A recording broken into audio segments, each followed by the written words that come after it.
em que demonstra que as provas estavam sendo fabricadas, né, com um objetivo que não é o objetivo da lei, né, são fatos que estão ali elencados, que não tem qualquer tipo de embasamento legal e que trazem um prejuízo não apenas para cada um de nós, mas para a nossa democracia e para todo o país. Nós estamos aqui, em primeiro lugar, portanto, para defender o parlamento brasileiro, para defender a democracia brasileira, para defender o nosso país. Então, gostaria de entregar simbolicamente em suas mãos o nosso pedido de impeachment, em que assinam 153 deputados.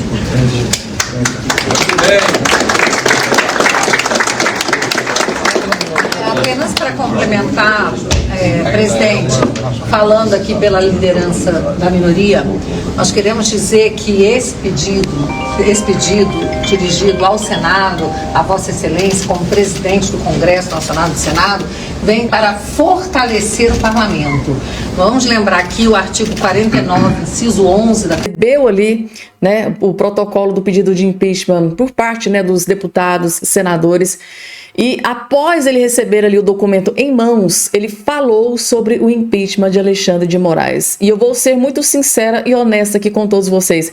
Me surpreendeu toda a fala do Rodrigo Pacheco. No vídeo anterior eu trouxe só um pedacinho da fala, mas dessa vez eu consegui ter acesso aqui ao vídeo na íntegra, tá? Eu vou trazer aqui um vídeo completo de toda a fala do Rodrigo Pacheco, falando sobre o impeachment de Alexandre de Moraes e principalmente, tá, em um determinado momento, ele foi bem duro, teceu duras críticas aos ministros do STF que tomam decisões monocráticas, tipo aquelas, né, que o Alexandre de Moraes faz ali constantemente, juntamente com outros ministros, né, Flávio Dino. Pois bem, em determinado momento ali, ele teceu duras críticas aos ministros do STF. Acompanhe o vídeo, gente, tá? Do início até o finalzinho. Eu prometo para vocês que vai valer a pena cada segundo, porque realmente o Rodrigo Pacheco surpreendeu com essa fala que aconteceu logo ali após ele receber o pedido de impeachment, sim, sobre o pedido, né, sobre o impeachment de Alexandre de Moraes. É o vídeo mais importante que vocês vão assistir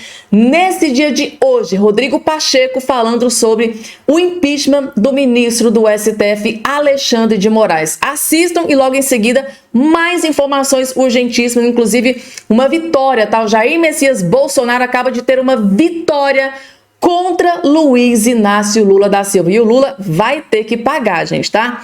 Vou trazer essa informação também, além de outras, assista o vídeo do Pacheco, porque é o vídeo mais importante que você vai assistir nesse dia de hoje.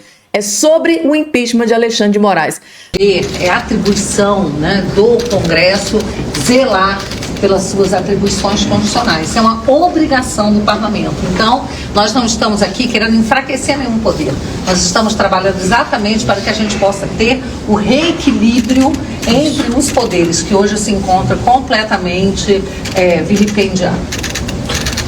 E acrescentaria, presidente, antes de passar para os senadores aqui, que efetivamente depois vão fazer o julgamento no Senado, que a manifestação de sábado demonstrou como a população brasileira, muito além de um espectro ideológico, está revoltada com a perda das liberdades no Brasil.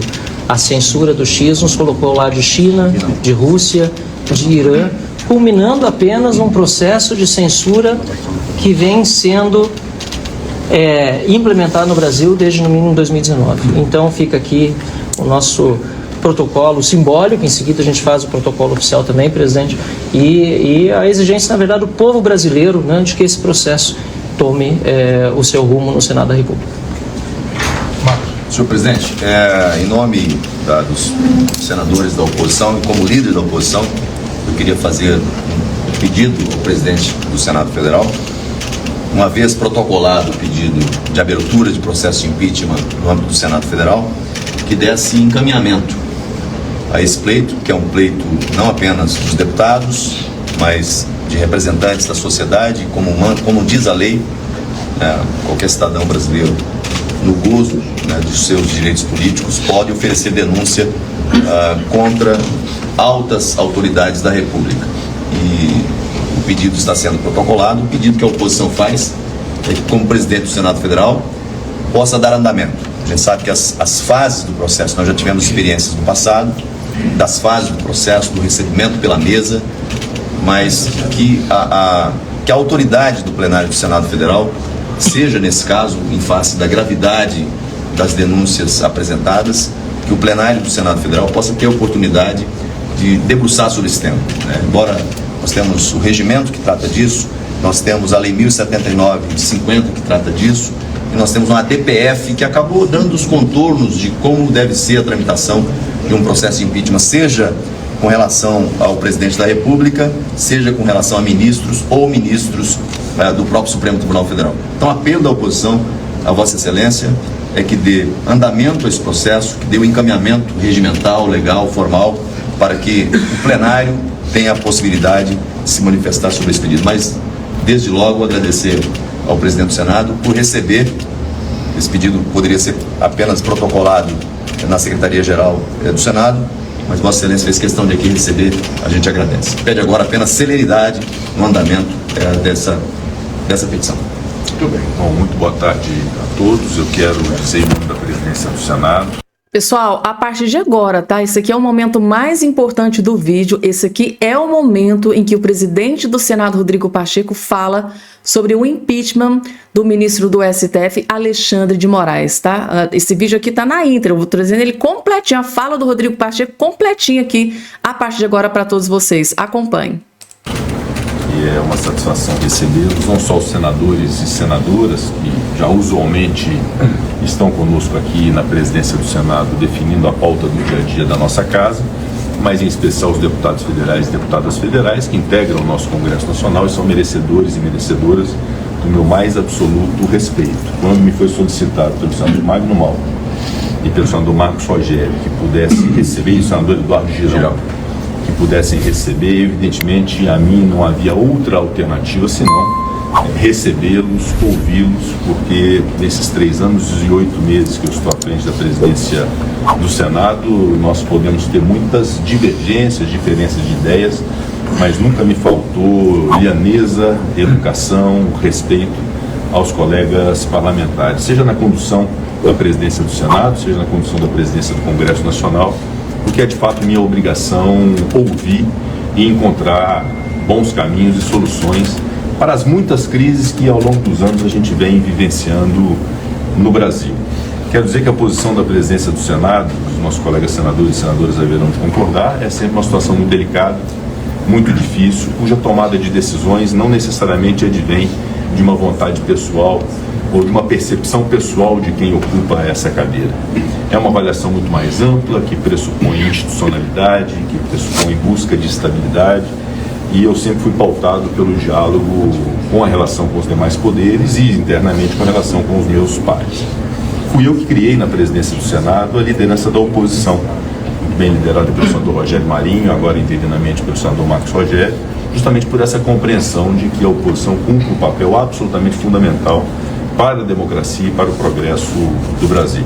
Essas decisões na presidência do Senado, que a gente tem sempre que pautar pela responsabilidade que o cargo representa, elas devem ser tomadas com base técnica, com base legal e, obviamente, com critério também de ordem política, né? Um pedido dessa natureza, que nunca aconteceu a concretização de um impeachment de ministro do Supremo Tribunal Federal no Brasil ao longo de toda a existência do Senado, da Câmara e do Supremo, pressupõe naturalmente a avaliação técnica, e aqui temos o jurista que naturalmente deve ter cuidado disso, mas há também um critério político que pressupõe numa casa política também um exercício de maioria. E algumas decisões tomadas ao longo desse tempo, eu destaco algumas delas que tomei, senador Marcos Rogério, ao longo dessa minha estada na presidência do Senado. Uma, particularmente, que me lembro, foi um pedido feito dessa mesma natureza pelo então presidente da República, o presidente Jair Bolsonaro, que é apoiado por todos que aqui estão, e óbvio que aquilo nos instava a um dilema enorme, né? Um pedido de impeachment feito pelo presidente da República, ao ministro do Supremo Tribunal Federal, e a minha decisão naquele momento, com base no parecer da advocacia do Senado que foi tomado naquela ocasião, com a maior celeridade possível, foi no sentido da inadmissibilidade, em razão de todos os contextos, não só sobre a parte técnica, mas também do critério político daquele instante. Um outro dilema também que me lembro, senador Rogério Marinho, Vossa Excelência não estava aqui ainda, em 2022, quando na véspera ou às vésperas da eleição, com a prisão do ministro da Educação, não estou aqui entrando no mérito, mas uma prisão do ministro da Educação do governo do presidente Bolsonaro, houve pela oposição um pedido de CPI para a apuração dessas questões do MEC. E a minha decisão, tanto quanto foi aquela em relação ao pedido de impeachment do presidente da República em face do ministro Supremo, a minha decisão foi que naquele período eleitoral nós não faríamos uma comissão parlamentar de inquérito cujo desdobramento, cujo desfecho seria naturalmente de índole eleitoral e interferiria nas eleições. Então, como essas decisões, outras tantas foram tomadas, e de minha parte sempre com muito critério, com o máximo de isenção possível, o máximo de imparcialidade possível. Alguns criticando, dizendo em hora que era favorecido, outro era favorecido, outros criticando porque não se favorecia eles próprios, mas sempre tomando essas decisões com bastante honestidade intelectual, com bastante critério técnico e com critério político. Um pedido dessa natureza, naturalmente, ele deve ser submetido à Advocacia Geral do Senado, que deve fazer um parecer a respeito dos aspectos técnicos e legais em relação ao pedido. E eu acho prudente, em razão da dimensão do que aqui está exposto, e do que isso representa, que possamos ampliar esse debate à mesa diretora do Senado Federal e ao Colégio de Líderes, para que possamos também ter uma compreensão por parte do todo do Senado Federal em relação às repercussões desse pedido e à natureza dele. Por isso, nesse momento, eu quero dizer que aguardo o protocolo, tomarei as providências para ter uma aferição em relação aos critérios técnicos e a critérios políticos em relação ao pedido. Espero muito em breve poder ter uma decisão que naturalmente será uma decisão fundamentada em respeito, sobretudo, àqueles que estão requerendo, que são parlamentares tanto quanto eu. Por isso, a decisão, qualquer que seja ela, será uma decisão fundamentada e, naturalmente, eu espero muito e trabalharei até o último dia do meu mandato como presidente do Senado na busca de estabilidade, de pacificação, e reconheço que em alguns momentos nós tivemos disfunções na relação entre os poderes, se diz em relação ao nosso quanto à questão orçamentária e críticas feitas ao Legislativo injustamente de que não devemos participar do orçamento. Eu tenho defendido muito, inclusive junto ao Supremo Tribunal Federal, esta prerrogativa do Parlamento de poder participar do orçamento. Assim como faço críticas também ao Poder Judiciário, todos aqui são testemunhas disso. Em alguns momentos recentes eu fiz as minhas críticas de interferência no Poder Legislativo, como quando houve a decisão sobre o marco temporal. Todos esses três temas eu pude não só discursar, mas tomar providências efetivas em relação ao marco temporal, com a derrubada do veto presidencial fazendo valer a lei, e uma outra dimensão também, em relação à minha defesa que fiz, e quero ser muito honesto com todos, especialmente com os meus colegas senadores, os que votaram em mim para presidente e os que não votaram. Eu subi à tribuna do Senado Federal no dia 1º de fevereiro de 2023 e destaquei que alguns pontos mereceriam de nossa parte o nosso dever de legislar. Um deles era a questão das decisões monocráticas do Supremo Tribunal Federal, que não podem reconhecer a inconstitucionalidade de uma lei votada nas duas casas, sancionada por um presidente da República, e um único ministro desconstituir esta realidade política de dois poderes.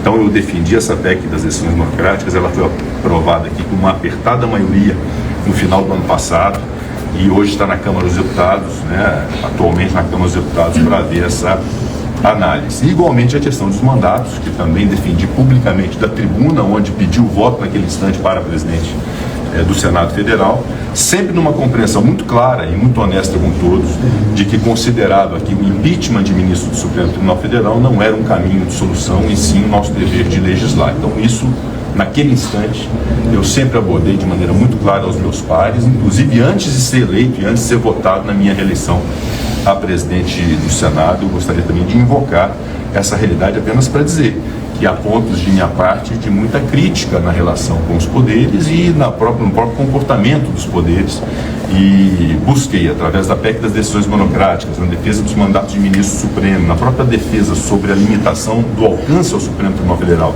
a partir de uma redução da legitimidade ativa das ações que possam ser processadas na Suprema Corte, que nós possamos ter um caminho de melhor equilíbrio, de melhor regulação nisso. Mas, obviamente, não nego o direito aqui exposto de um pedido dessa natureza, e me cabe, obviamente, uma avaliação que será, naturalmente, qualquer que seja o desfecho, a mais isenta possível, a mais honesta possível sobre todos os aspectos. Por isso eu queria agradecer a todos e me permito fazer essa reflexão. E, por último, gostaria também de fazer uma reflexão para os nossos colegas parlamentares sobre a própria lei do impeachment, que em algum momento, quando fiz a comissão de juristas, apresentei um projeto de minha autoria para a modernização da lei do impeachment, que é de 1950, inclusive quanto à legitimidade de se admitir ou não o impeachment, houve, de certo modo, muita objeção à tramitação dessa lei, numa crença equivocada de que isso era algum tipo de proteção institucional a alvos de processo de impeachment. Absolutamente não é, muito ao contrário.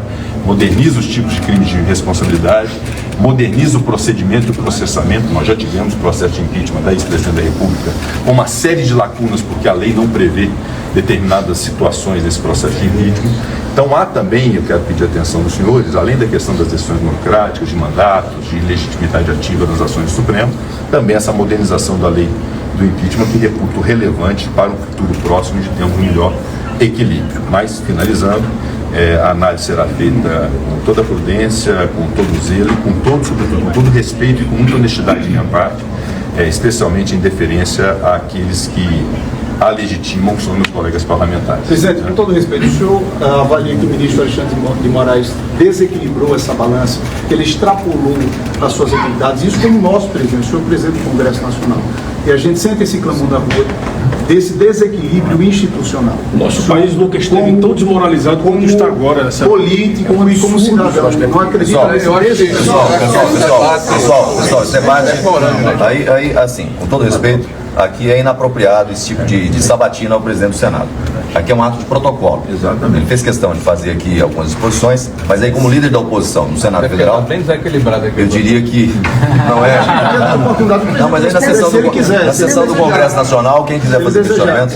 Eu me permito, de fato, transformarmos numa discussão, isso pode, na verdade, frustrar na sequência, não fazer a exposição à imprensa lá fora. Estou também à disposição para qualquer tipo de questionamento.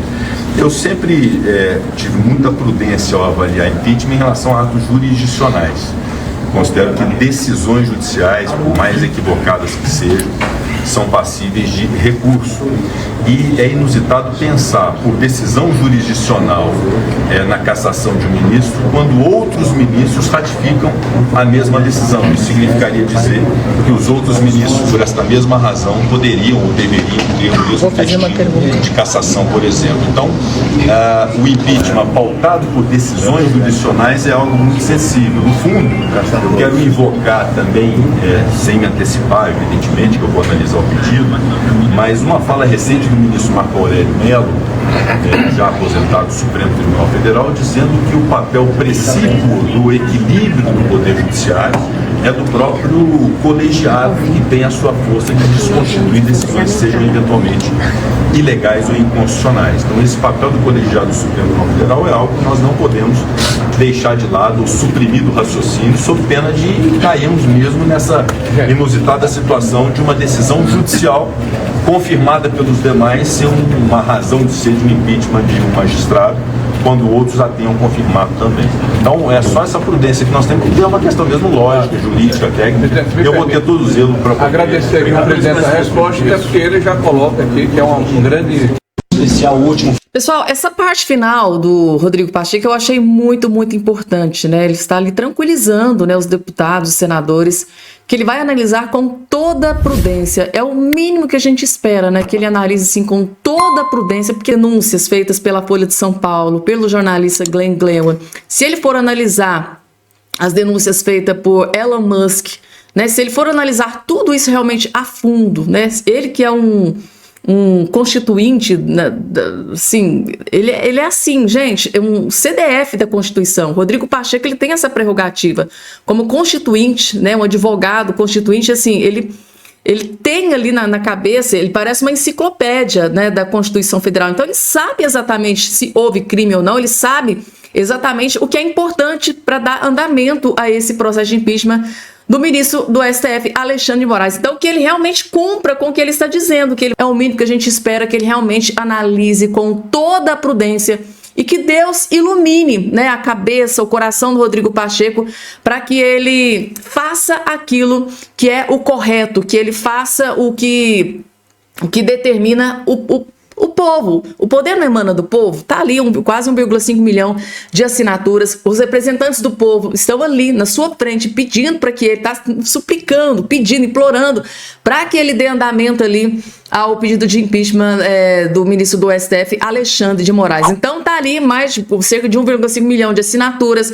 Os representantes do povo, deputados e senadores, estão ali na sua frente, apresentando ali, né, o pedido de impeachment. Então, assim, o que mais ele precisa? Agora o quê? Averiguar se realmente existe possibilidade, porque não é só questão técnica, mas precisa também ter, assim, o apoio político, só de um presidente da República, mas também como de um ministro do STF, tá? Só Bolsonaro ganhará 15 mil após Lula acusar sumiço de móveis lá no Palácio da Alvorada.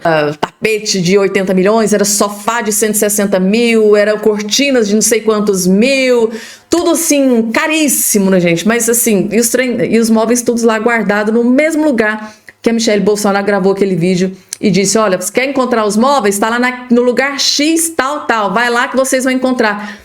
Mas eu não sei se foi de propósito, eles só foram encontrar 10 meses depois da matéria que foi divulgada, né?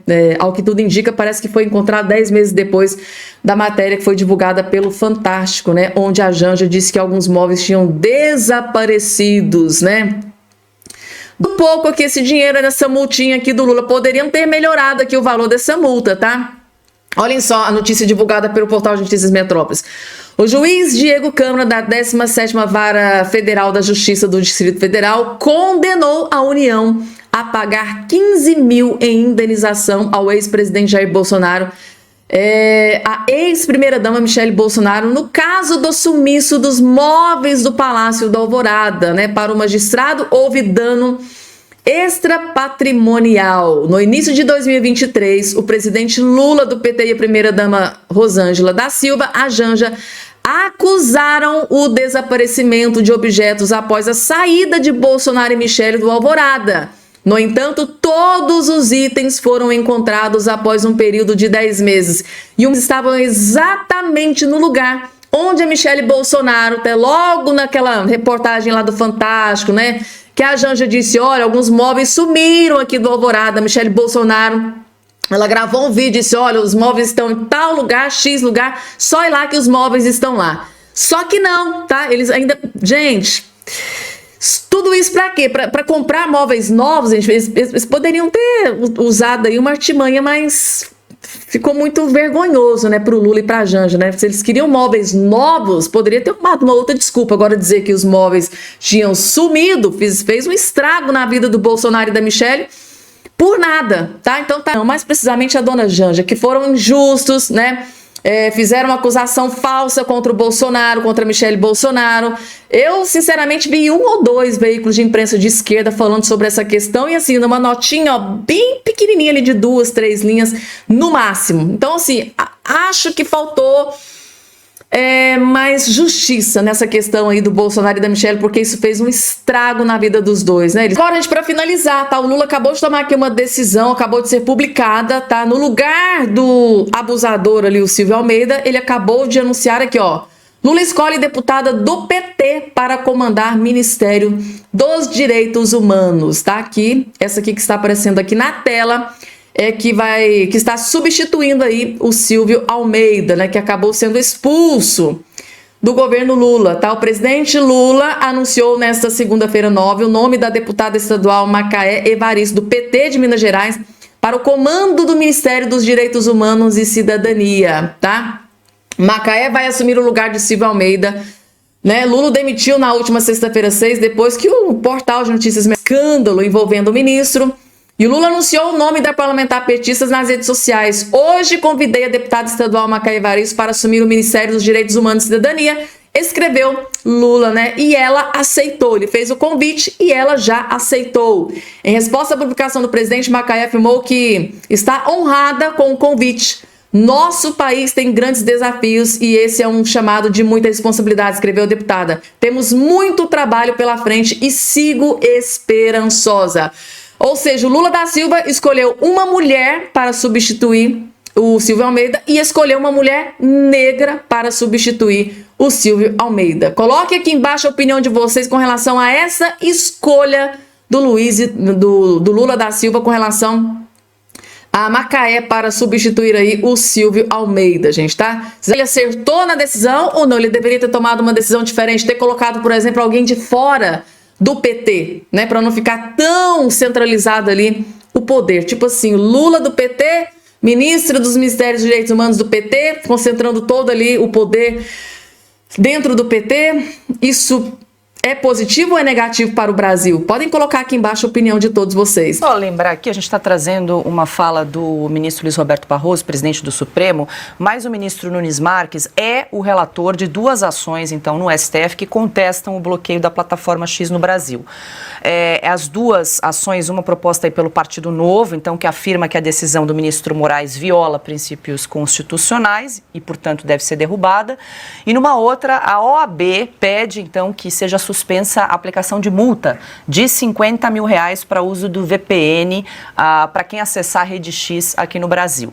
Aí o ministro Nunes Marques determinou que a Procuradoria-Geral da República e a Advocacia-Geral da União se manifestem sobre o caso. Ele deu esse prazo aí de 5 dias. Agora, eu tinha entendido que é o ministro Nunes Marques, que como é o relator do caso, ele que poderia decidir se levaria o caso a plenário ou decidiria de maneira individual, e agora a gente traz essa posição do presidente do Supremo, então, Luiz Roberto Barroso? Uma coisa é como era e a outra é como pode ser.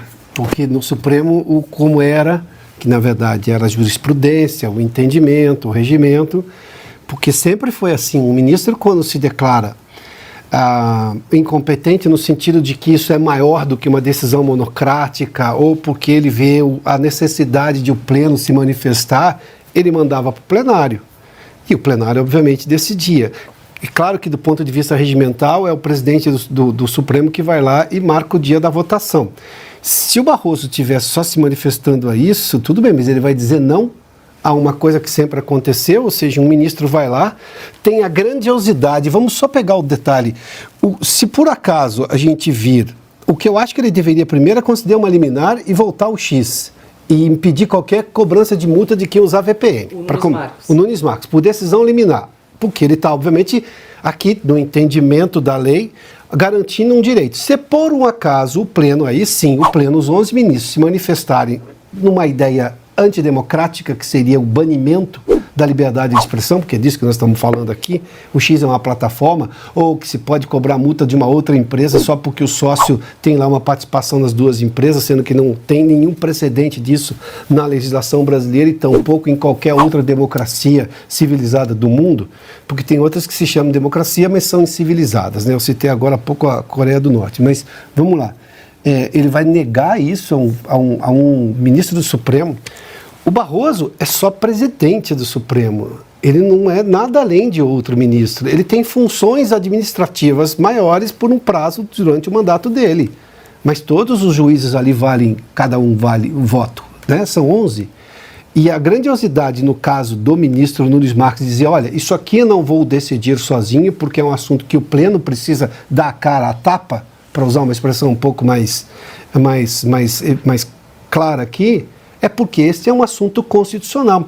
O pedido que foi feito a ele foi de uma arguição de descumprimento de preceito fundamental, uma DPF. Ou seja, eu estou vendo ali que dentro da lógica brasileira, da Constituição brasileira, houve um descumprimento, um abuso, para citar claramente o que aconteceu na decisão monocrática do ministro Alexandre de Moraes, por mais que tenha sido referendada pela primeira turma. Que aí tem uma outra pegadinha, ele mandou para o virtual. Tanto que a alegação que fez o ministro Fux ali, dizendo, olha, mas eu acho que não pode cobrar multa de quem está usando VPN, o que de alguma forma liberaria o X completamente, ficou apenas como letra morta. Ninguém discute isso daí no virtual. O virtual é uma ofensa à democracia brasileira, as turmas são uma ofensa ao pleno, porque são 11 ministros. Tudo que chegasse no Supremo deveria ser decidido pelos 11.